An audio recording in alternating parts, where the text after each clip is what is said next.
We are back with Dr. John Bentley. He is, of course, our guru when it comes to all things with four legs and some that don't have four legs.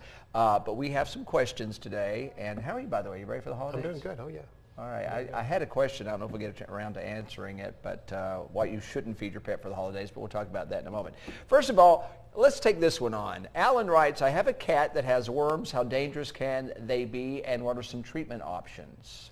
Okay, that's a good question. There are several different types of worms. Sure. If you're seeing them in the stool, they're generally in cats. They're tapeworms. They get those from eating fleas. Doesn't matter whether the flea's alive or dead. Okay. So most of the cats in Mobile are going to have tapeworms because they groom and they eat the fleas. Even if you're doing good flea control, they eat the dead ones too.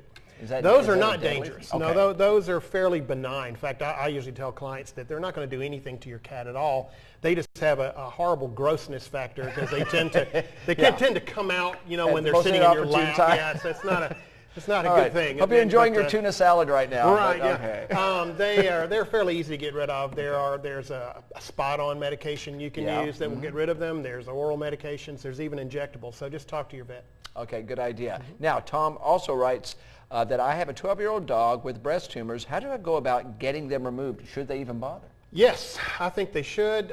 We used to call those, when I was teaching surgery at Auburn, we called that the 50-50 disease because 50% of unneutered or unspayed females will get tumors. 50% of those tumors will be malignant. 50% of the malignant ones will spread before you cut them out. Unneutered? So, yes. Really? Mm-hmm. They're very responsive to estrogen. I got Neutering your dog early or spaying your dog early will prevent a lot of problems. If you can get them spayed before their first heat, you practically eliminate their chances of getting mammary cancer. It's a very small percentage. So another reason to get your animals spayed. But getting them removed requires obviously a trip to the vet. It's not something you're going to do in your backyard with a pocket knife. No. That's not for a home. And there are several different ways to get them removed. You can remove them as lumpectomies, just the tumor.